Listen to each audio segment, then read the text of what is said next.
The 16th Amendment gave Congress the power to lay and collect income taxes on a federal level.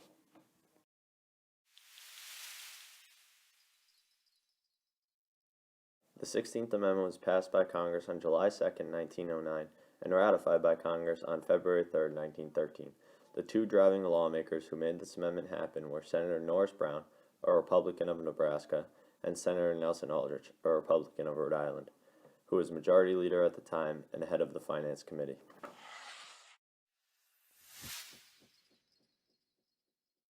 The 16th Amendment allowed the United States federal government to implement a modern tax system and give tax breaks to the middle class.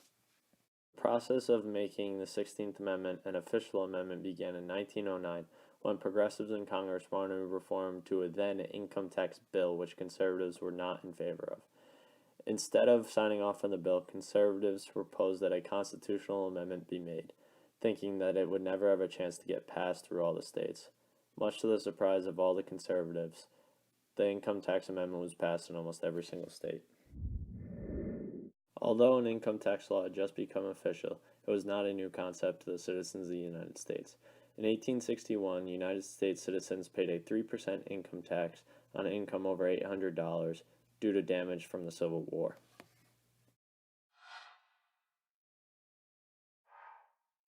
As said earlier, the original significance of the 16th Amendment was to bring tax breaks to the wage earners of the time period.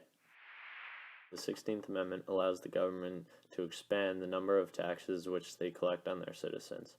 These taxes allow for the government to keep an army, build roads and bridges, keep infrastructure up to date, and enforce laws and carry out other important duties.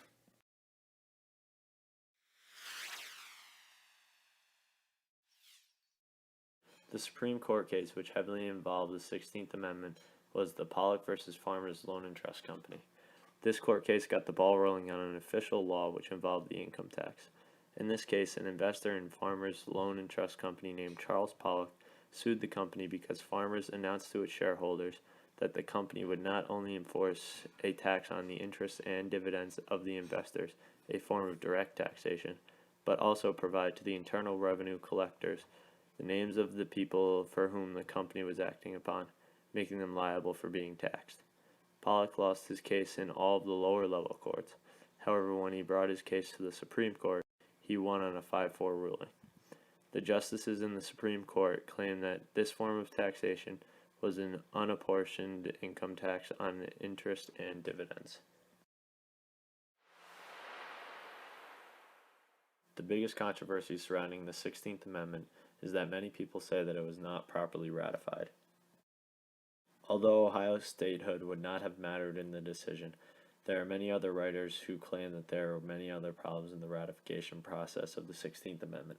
Other problems with the ratification process include that certain states have incomplete records of the ratification procedures or votes, and that other states had the amendment approved but did not get the signatures of their governor or other officials who were required to sign the amendment.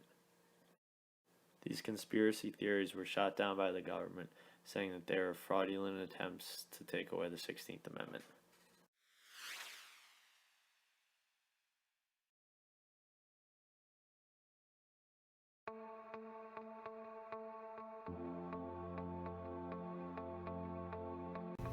The fundamental right, which is given to every American citizen, is the right to vote. Our entire nation was founded with those goals in mind. In 1869, the 15th Amendment was passed, giving African Americans the right to vote. However, by the 1960s, states in the Deep South found a new way to keep black people from voting: poll taxes. In the Jim Crow era, states would charge a special fee for the right to vote, in theory keeping poor people, namely blacks, from voting. Many African Americans, even after being given the right to vote in the 15th Amendment, were never able to vote due to taxes they couldn't possibly afford to pay. An unidentified black man said to a reporter in 1940, "Do you know I've never voted in my life?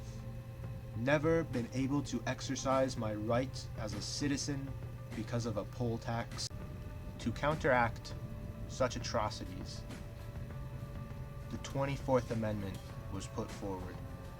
It was passed during the peak of the Civil Rights Movement and banned all poll taxes from being enforced. President Lyndon Johnson said, "There can be no one too poor to vote." The amendment overturned a 1937 Supreme Court ruling which found poll taxes constitutional and finally made the land of the free have free elections. The 24th Amendment was officially ratified on January 23, 1964. Right off the bat, 38 states ratified the amendment, mostly located in the North and the West. Only Florida, Tennessee, and Missouri were former Confederate states that ratified the amendment. Virginia, North Carolina, and Alabama only ratified the amendment decades later as a symbolic gesture. There are 6 states in the Deep South who still have yet to ratify it. This amendment illustrates the leftovers of sectionalism that still lingered in the states well after the Civil War had ended. States in the South did not take too kindly to being foiled again in their plight to keep blacks from voting. In 1965, protesters marched from Selma to Montgomery, Alabama, to protest the disenfranchisement of black voters.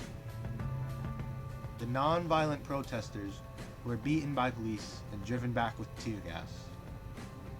The attacks were dubbed Bloody Sunday and sparked a national outcry. Later that year, President Johnson signed the Voting Rights Act, which banned any barriers to political participation, including literacy tests and poll taxes, often techniques used by states to keep blacks from voting. Virginia still kept enforcing poll taxes well after the 24th Amendment was ratified.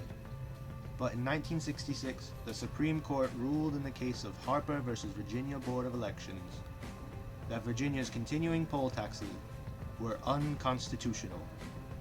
Justice Douglas cited the Voting Rights Act and Brown versus Board in his ruling, effectively upholding the recently ratified 24th Amendment.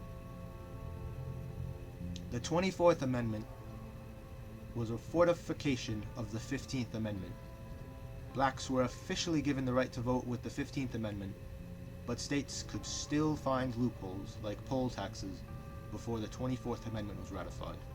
It is an oft-overlooked amendment, but it was not until the 24th that everyone could vote freely.